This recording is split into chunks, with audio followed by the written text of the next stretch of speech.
പ്രിയപ്പെട്ടവരെ നമസ്കാരം. വലിയ സ്നേഹ നമസ്കാരം.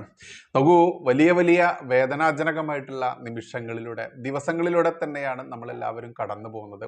കഴിഞ്ഞ ദിവസം ദീപക് എന്ന് പറയുന്ന കോഴിക്കോട് സ്വദേശിയായിട്ടുള്ള ഒരു 41 വയസ്സുകാരൻ, ഒരു പ്രായമായിട്ടുള്ള അച്ഛൻ്റെയും അമ്മയുടെയും ഏക ആശ്രയമായിട്ടുള്ള ഒരു പൊന്നുമോൻ, ആ പൊന്നുമോൻ ആത്മഹത്യ ചെയ്തതുമായി ബന്ധപ്പെട്ട ആ ഒരു വലിയ വേദന, അത് എത്ര നമ്മൾ ആദരാഞ്ജലികളോ അതല്ലെങ്കിൽ ജസ്റ്റിസ് ഫോർ ഈ ദീപക് എന്ന് പറഞ്ഞ് നമ്മൾ ഹാഷ്ടാഗുകൾ ഇട്ടാലോ ഒന്നും തീരാത്ത ഒന്ന് തന്നെയാണ്. കാരണം ഞാനിവിടെ ഒരു കുഞ്ഞു വീഡിയോ കാണിക്കാം, മറ്റൊന്നുമല്ല, അതിനുശേഷം നമ്മൾക്ക് അല്പം പറയാനുണ്ട്. ആ വീഡിയോ നമുക്ക് ആദ്യം ഒന്ന് കാണാം. കാര്യങ്ങൾ കംപ്ലീറ്റ് മോനാണ് നോക്കുന്നത്.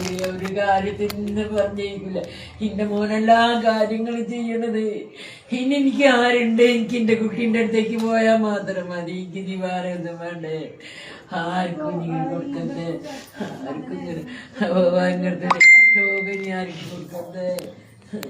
അയ്യോ, ഞാനെങ്ങനെ നീ സഹിക്കുന്നതൊക്കെ എനിക്ക് സഹിക്കാൻ കഴിയില്ലല്ലോ.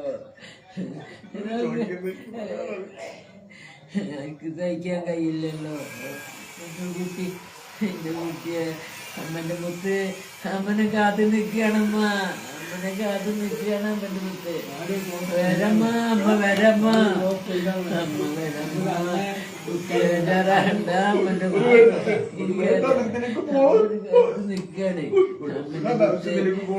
കാത്തു നിൽക്കാണ്. വരമ്മ, അമ്മ വരമ്മ, അമ്മ വരമ്മ, അമ്മ ഇവിടെ കിടന്നു. അമ്മന്റെ മുത്തിന്റെ അടുത്തേക്ക് വരൂ, അമ്മന്റെ മുത്തിന്റെ അടുത്തേക്ക് വരൂ, എന്റെ മുത്തിന്റെ അടുത്തേക്ക് വേഗത്ത് വരൂ. അമ്മ ഇവിടെ നിൽക്കൂലമ്മ, അമ്മ മുത്തില്ലാതെ അമ്മക്ക് ജീവിക്കാൻ കഴിയൂലേ. എന്റെ മുത്തില്ലാതെ എനിക്ക് ജീവിക്കാൻ കഴിയൂലല്ലോ. എന്റെ കുട്ടിയെ ആരോടൊന്നും പറയാത്തൊരു കുട്ടിയുടെ, അതാണ് എന്റെ കുട്ടി ഇത്ര വേദന വരാൻ കാരണം. എന്നാൽ ഒരു വാക്കിനോട് എന്റെ കുട്ടിക്ക് പറഞ്ഞുവിടനോ, ഒരു വാക്ക് പറഞ്ഞിരിക്കുകയാണ് ഞാൻ എന്റെ മോന്റെ അടുത്ത് തന്നെ പോയി കിടക്കല. ഇന്നറിയിച്ചില്ല എന്റെ കുട്ടി, ഇന്നറിയിച്ചില്ല എന്റെ മുത്തേ. അമ്മന്റെ മുത്ത് എവിടമ്മ, എവിടെ പോയടമ്മ അമ്മന്റെ മുത്തേ. നോക്കൂ, കണ്ടല്ലോ, ഈ അമ്മയുടെയും ഈ അച്ഛൻ്റെയും മറ്റു ബന്ധുമിത്രാദികളുടെയും ആ വേദനയിൽ എങ്ങനെ നമ്മൾ പങ്കുചേർന്നാലാണ് അവർക്ക് നഷ്ടപ്പെട്ട ആ ഒരു പൊന്നുമോന് തത്തുല്യമാവുക എന്ന് അറിയില്ല.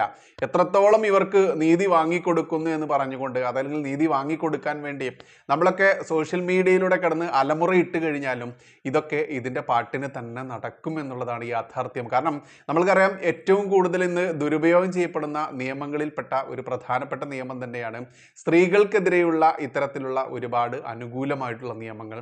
അത് എത്രത്തോളം ചൂഷണം ചെയ്യപ്പെടുന്നു എന്നുള്ളത് കൃത്യമായിട്ടും വ്യക്തിപരമായിട്ട് പോലും എനിക്കത് എക്സ്പ്ലെയിൻ ചെയ്യാൻ പറ്റും. കാരണം കഴിഞ്ഞ വർഷം ക്രൈം നന്ദകുമാർ എന്ന് പറയുന്ന ക്രൈം ഓൺലൈൻ ചാനൽ നടത്തുന്ന ഉടമ, അയാൾ സുരേഷ് ഗോപിക്കെതിരെ ഒരു വ്യാജ വാർത്ത പടച്ചുവിട്ട സമയത്ത് അത് ചോദ്യം ചെയ്തുകൊണ്ട് ക്രൈം നന്ദകുമാറുമായിട്ട് കൃത്യമായിട്ടും തർക്കത്തിൽ ഏർപ്പെടുന്നു. അതിന് അയാൾ ബദലായിട്ട് ചെയ്തതെന്തെന്നറിയാമോ? സുരേഷ് ഗോപിക്കെതിരെ ഒരു RSSകാരിയുടെ വെളിപ്പെടുത്തൽ എന്ന് പറഞ്ഞുകൊണ്ട് അയാൾ കൊണ്ടുവന്ന ഒരു RSSകാരി ഉണ്ടായിരുന്ന ഒരു സ്ത്രീ, ആ സ്ത്രീയെ വെച്ചുകൊണ്ട് മലപ്പുറം ജില്ലയിൽ പെരിന്തൽമണ്ണ പോലീസ് സ്റ്റേഷനിൽ എനിക്കെതിരെ അറ്റംപ്റ്റ് ടു റേപ്പ് എന്ന പരാതി ആ സ്ത്രീയെ വെച്ച് ഈ ക്രൈം നന്ദകുമാർ കൊടുപ്പിച്ചു. പക്ഷേ തെറ്റ് ചെയ്യാത്തവരുടെ കൂടെ ദൈവം, പ്രത്യേകിച്ച് ഒരു സാധകനായിട്ടുള്ള എനിക്ക് എൻ്റെ കൂടെ ഞാൻ വിശ്വസിക്കുന്ന ദൈവങ്ങളുണ്ട് എന്നുള്ളത് കാണിച്ചു തന്ന, സാക്ഷ്യപ്പെടുത്തിയ ഒരു കാര്യം കൂടിയായിരുന്നു അത്. അതുകൊണ്ടാണ് ഞാനിവിടെ അത് നിങ്ങളുമായിട്ട് ഷെയർ ചെയ്യുന്നത്. ഞാൻ ഈ കേസിൽ മുൻകൂർ ജാമ്യം ഹൈക്കോടതിയിൽ നിന്ന് എടുത്ത് ഈ മുൻകൂർ ജാമ്യം എക്സിക്യൂട്ട് ചെയ്യാൻ വേണ്ടി ഞാനിവിടെ പോലീസ് സ്റ്റേഷനിൽ ചെല്ലുന്ന സമയത്ത് അവിടെ ഒരു വനിതാ SI ആണ്. അവർ എൻ്റെ അടുത്ത് ചോദിച്ചു, എന്തിനാണ് ബൈജു മുൻകൂർ ജാമ്യം എടുത്തത്? ഞാൻ പറഞ്ഞു, മാം, ഇതല്ലേ അതിൻ്റെ ഒരു ഫോർമാലിറ്റി. കാരണം ഇത്തരത്തിലൊരു കേസ് വരുമ്പോൾ നമ്മൾ തെറ്റ് ചെയ്തിട്ടില്ല എന്നുണ്ടെങ്കിൽ ആദ്യം നമ്മൾ മുൻകൂർ ജാമ്യത്തിന് ശ്രമിക്കും, അതിനുശേഷം നിയമ പോരാട്ടം നടത്തും എന്നുള്ളതല്ലേ. അപ്പോൾ ആ മാം എൻ്റെ അടുത്ത് പറഞ്ഞു എന്തെന്നറിയാമോ? ബൈജു, ഈ കേസ് ഫേക്ക് കേസാണ്, തെറ്റായ കേസാണ്, അതല്ലെങ്കിൽ കെട്ടിച്ചമച്ച കേസാണ് എന്ന് ഞങ്ങൾക്ക് ബോധ്യമുള്ളത് കൊണ്ട് തന്നെ ഞങ്ങൾ കോടതിയിൽ റിപ്പോർട്ട് കൊടുത്തിട്ടുണ്ട്. ഈ കേസ് ബൈജു ബൈജുവിനെ യാതൊരു വിധത്തിലും ബാധിക്കില്ല, മുൻകൂർ ജാമ്യത്തിൻ്റെ ഒന്നും ആവശ്യമുണ്ടായിരുന്നില്ല എന്ന് പറഞ്ഞപ്പോഴാണ് എനിക്ക് നീതിയിലും നിയമത്തിലും അതല്ലെങ്കിൽ നല്ല പോലീസുകാരും ഉണ്ട് ഇക്കൂട്ടത്തിൽ എന്ന് കൃത്യമായിട്ട് ബോധ്യം വന്നത്. മാത്രമല്ല ഞാൻ വിശ്വസിക്കുന്ന എൻ്റെ ദൈവങ്ങൾ എന്നെ കൈവിടില്ല, ഒരു സാധകനെ കൈവിടില്ല എന്നുള്ള ആ വലിയ വിശ്വാസം കൂടി എനിക്ക് വന്നത്. അതിവിടെ കൂട്ടിച്ചേർക്കാതിരിക്കാനാവില്ല. ഇത്തരത്തിൽ സ്ത്രീകൾ ദുരുപയോഗം ചെയ്യുന്ന ഒരുപാട് നിയമങ്ങൾ നമ്മുടെ നിയമത്തിലുണ്ട്. സ്ത്രീകൾക്ക് കൂടുതൽ പ്രൊട്ടക്ഷൻ കിട്ടാൻ വേണ്ടി കൊണ്ടുവന്നിട്ടുള്ള ആ നിയമങ്ങൾ ദുരുപയോഗം ചെയ്യുന്നത് പോലെ തന്നെയാണ് കുട്ടികൾക്കെതിരെയുള്ള പോക്സോ ആക്ട്. നമ്മൾക്കറിയാം കണ്ണൂരിലുള്ള പപ്പൻ മാഷ് എന്ന് കേൾക്കുമ്പോഴേക്കും ഇവിടെ ജിഹാദികളുടെ കുരുപൊട്ടി ഒലിക്കുമെന്ന് നമ്മൾക്കറിയാം. പക്ഷേ പത്മരാജൻ എന്ന് പറയുന്ന ആ മനുഷ്യൻ തെറ്റ് ചെയ്തിട്ടില്ല എന്നുള്ളതും ഇത് SDP തീവ്രവാദികളുടെ ആസൂത്രണമാണ് എന്നുള്ളതും ആദ്യം അന്വേഷിച്ച പോലീസ് അംഗങ്ങൾ പൂർണ്ണമായിട്ട് പറയുന്നു. ആ കേസ് എഴുതി തള്ളുന്ന രീതിയിലേക്ക് എത്തുമ്പോഴാണ് പിണറായി വിജയൻ അത് മത തീവ്രവാദികളെ സുഖിപ്പിക്കാൻ വേണ്ടി രണ്ടാമതും അന്വേഷിച്ച് ഇന്ന് അദ്ദേഹം ജയിലിൽ കിടക്കുന്ന അവസ്ഥയിലേക്ക് മാറിയിരിക്കുന്നു. ആ കേസ് ആദ്യം അന്വേഷിച്ച അന്വേഷണ ഉദ്യോഗസ്ഥന്മാരായിട്ടുള്ള, പ്രത്യേകിച്ച് മതം തിരിച്ച് തന്നെ പറയേണ്ടതുണ്ട്, മുസ്ലിം മുസ്ലിങ്ങളായിട്ടുള്ള ഉദ്യോഗസ്ഥർ തന്നെ സാക്ഷ്യപ്പെടുത്തിയിട്ടുണ്ട് ഈ കേസ് കെട്ടിച്ചമച്ചതാണെന്നും പുതിയതായിട്ട് അന്വേഷിക്കാൻ വന്നിട്ടുള്ള ആളിന്റെ സത്യസന്ധതയിലും അയാളുടെ ആസൂത്രണത്തിലും കൃത്യമായിട്ടും പറഞ്ഞുകൊണ്ട് തന്നെ മുൻ ഉദ്യോഗസ്ഥർ രംഗത്ത് വന്നതൊക്കെ നമ്മൾ കണ്ടതാണ്. അതുകൊണ്ട് പപ്പൻ മാഷുടെ പേര് കേൾക്കുമ്പോഴേക്കും ഇവിടുത്തെ ഇസ്ലാമിക ജിഹാദികളുടെയും സഖാക്കന്മാരുടെയൊക്കെ കുരു പൊട്ടും എന്ന് നമ്മൾക്കറിയാം. പക്ഷെ ഇവിടെ പറയാതിരിക്കാനാവില്ല. അത്തരത്തിൽ തന്നെയാണ് ഇവിടെ പോക്സോ കേസും ഈ പറയുന്ന സ്ത്രീകൾക്കെതിരെയുള്ള ഈ കേസും ദുരുപയോഗം ചെയ്യപ്പെടുന്നത്. ഈ സ്ത്രീയുടെ പേര് ഷിംജിത മുസ്തഫ എന്നാണ്. ഞാൻ മനസ്സിലാക്കുന്നത് ഇവർ കഴിഞ്ഞ ടൈമിൽ മുസ്ലിം ലീഗിന്റെ പഞ്ചായത്ത് മെമ്പർ ആയിരുന്നു. Areekode panchayat 14-ാം ward Velleri west UDF സ്ഥാനാർത്ഥിയായിരുന്നു ഇവർ.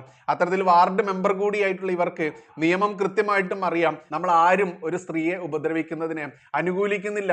ഈ ദീപക് എന്ന് പറയുന്ന ആ യുവാവ് ഇവരെ ഉപദ്രവിക്കുന്നുണ്ടെങ്കിൽ തന്നെ അതിന് കൃത്യമായിട്ടും വേദി ഒരുക്കി കൊടുത്തത് ഇന്ന് ആ മുട്ടിക്കോ എന്നും പറഞ്ഞ് നെഞ്ചും വിരിച്ച് നിന്ന് ആ യുവാവിന്റെ മുട്ടിൻ കൈ ബസ്സിൽ അങ്ങോട്ടും ഇങ്ങോട്ടും ഉലച്ചിൽ നടക്കുന്ന സമയത്ത് മുട്ടിക്കുകയും ആ മുട്ടിച്ച വീഡിയോ പകർത്തുകയും അത് സോഷ്യൽ മീഡിയയിലൂടെ പ്രചരിപ്പിക്കുകയും അതിനിവർ തൊടുത്ത വിട്ട ന്യായം എന്തെന്നറിയാമോ? അടുത്തു നിൽക്കുന്ന ഒരു സ്ത്രീയെ ഇയാൾ ശല്യപ്പെടുത്തുന്നത് കണ്ട് സഹിക്കാൻ പറ്റാതെയാണ് ഞാൻ എൻ്റെ മാറിയിടം ഇങ്ങനെ മുട്ടിക്കോ എന്ന് പറഞ്ഞ് കാണിച്ചു കൊടുത്തത്. അങ്ങനെ അയാൾ മുട്ടിയത് ഞാനിതാ ഇവിടെ വീഡിയോ ഇടുന്നു, കാണൂ ഈ യുവാവിനെ എന്നും പറഞ്ഞുകൊണ്ട് ആ ദീപക് എന്ന് പറയുന്ന 41 വയസ്സുകാരനെ ഈ വാർഡ് മെമ്പർ കൂടിയായിരുന്ന, നിയമം കൃത്യമായിട്ടും അറിയുന്ന, മാത്രമല്ല സാമൂഹ്യ മാധ്യമങ്ങളിലൂടെ ഇഷ്ടംപോലെ കാര്യങ്ങളിൽ ഇടപെട്ടിട്ടുള്ള ഈ സ്ത്രീക്ക് അറിയാമെന്നിരിക്കാം 4 റീച്ചിന് വേണ്ടിയിട്ടും അതിൽ നിന്ന് കിട്ടുന്ന നക്കാപ്പിച്ച വരുമാനത്തിന് വേണ്ടിയിട്ടും ആ വരുമാനം കൊണ്ട് തൻ്റെ മക്കൾക്കും തൻ്റെ കുടുംബത്തിനും നക്കാൻ വേണ്ടി കൊടുത്ത ആ സ്ത്രീ ആ കുടുംബത്തെയും മക്കളെയും തീറ്റിയത് ഈ ദീപക് എന്ന് പറയുന്ന 41 വയസ്സുകാരൻ്റെ കൊലച്ചോർ കൂടിയാണ്. ഒരു പ്രായമായിട്ടുള്ള അച്ഛൻ്റെയും അമ്മയുടെയും ഏക പ്രതീക്ഷയായിട്ടുള്ള ആ യുവാവിൻ്റെ മൃതശരീരം കൂടിയാണ്, അതല്ലെങ്കിൽ ആ ശവമാണ് തൻ്റെ കുടുംബത്തെ, മക്കളെ ഈ പറയുന്ന ഷിംജിത മുസ്തഫ എന്ന് പറയുന്ന ഈ സ്ത്രീ തീറ്റിയത് എന്ന് പറയേണ്ടതുണ്ട്. ഇവിടെ നമ്മൾ രാഷ്ട്രീയമോ ജാതിയോ മതമോ പറയുന്നില്ല. കാരണം ഒറ്റക്കെട്ടായി കേരളം നിലകൊള്ളേണ്ട ഒരു അവസ്ഥ തന്നെയാണ് ഇന്നുള്ളത്. ആണുങ്ങൾക്കും വേണ്ടേ നീതി എന്നത് വലിയൊരു ചോദ്യം തന്നെയാണ്. അനങ്ങിയാൽ പച്ച നുണകൾ പടച്ചു വിട്ടുകൊണ്ട് ആണുങ്ങൾക്കെതിരെ ഇത്തരത്തിൽ വീഡിയോ ക്രിയേറ്റ് ചെയ്തുകൊണ്ട് ആണുങ്ങളെ നശിപ്പിക്കുന്ന രീതിയിൽ, കൊന്നൊടുക്കുന്ന രീതിയിലേക്ക് മാറുന്ന ഇത്തരത്തിലെ നീച പ്രവൃത്തിയിൽ ഏർപ്പെട്ട് ജീവിക്കുന്ന സ്ത്രീകളെ എങ്ങനെയാണ് ഓരോ പുരുഷന്മാർക്കും പ്രതിരോധിക്കാനാവുക എന്നത് വലിയൊരു ചോദ്യം തന്നെയാണ്. നോക്കൂ, ഈ വിഷയത്തിൽ എടുത്തു പറയേണ്ട മറ്റൊരു കാര്യം കൂടിയുണ്ട്. ഈ വിഷയമിട്ട് അലക്കിക്കൊണ്ട് ഏറ്റവും കൂടുതൽ ഇന്ന് സാമൂഹ്യ മാധ്യമങ്ങളിലൂടെ പൊളച്ചു മറയുന്നത് ആരൊക്കെയാണെന്ന് അറിയാമോ? കമ്മ്യൂണിസ്റ്റ് നരഭോജി കൂട്ടങ്ങളാണ്. ഈ കമ്മ്യൂണിസ്റ്റ് നരഭോജി കൂട്ടങ്ങൾക്ക് ഇതിന് യോഗ്യതയുണ്ടോ എന്നുകൂടി ഇവിടെ കൂട്ടിച്ചേർത്തില്ല എന്നുണ്ടെങ്കിൽ ഈ വിഷയം ഇവിടെ പൂർണ്ണമാവില്ല. അവിടെയാണ് നമ്മൾ PP ദിവ്യ എന്ന് പറയുന്ന കമ്മ്യൂണിസ്റ്റ് പാർട്ടിയുടെ കണ്ണൂർ ജില്ലാ കമ്മിറ്റി മെമ്പറും മാത്രമല്ല അന്നത്തെ ജില്ലാ പഞ്ചായത്ത് പ്രസിഡന്റുമായിട്ടുള്ള ആ ദുഷ്ടയായ സ്ത്രീയെ കൂടി ഇവിടെ നമ്മൾ പരാമർശിക്കേണ്ടത്. എന്താണ് ADM നവീൻ ബാബു എന്ന് പറയുന്ന ഒരു ഉദ്യോഗസ്ഥൻ, അദ്ദേഹത്തിന്റെ സ്വദേശമായുള്ള പത്തനംതിട്ടയിലേക്ക് സ്ഥലം മാറിപ്പോകുന്നു. ആ സ്ഥലം മാറിപ്പോകുമ്പോൾ അദ്ദേഹത്തിന് യാത്രയപ്പ് നൽകാൻ വേണ്ടി അദ്ദേഹത്തിന്റെ കൂടെ പ്രവർത്തിച്ച സഹപ്രവർത്തകരെല്ലാവരും കൂടി ഒരു ചടങ്ങ് സംഘടിപ്പിക്കുന്നു.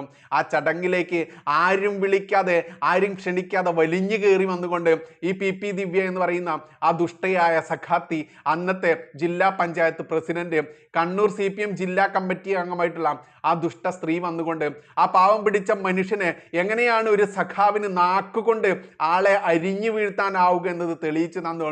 അദ്ദേഹത്തിനെതിരെ ഇല്ലാത്ത പച്ച നുണകൾ മൈക്കിലൂടെ വിളിച്ചു പറഞ്ഞുകൊണ്ട് അവിടെ കൂടിയിട്ടുള്ള അദ്ദേഹത്തിന്റെ സഹപ്രവർത്തകർക്ക് മുൻപിൽ അദ്ദേഹത്തെ മരണത്തിലേക്ക് തള്ളിയിട്ട ആ ദുഷ്ടയായ ആ സ്ത്രീ പി ദിവ്യ, ആ സ്ത്രീയെ ഇവിടെ നമ്മൾ പരാമർശിക്കേണ്ടതുണ്ട്. ഇനി അതുകൊണ്ട് തീരുന്നോ?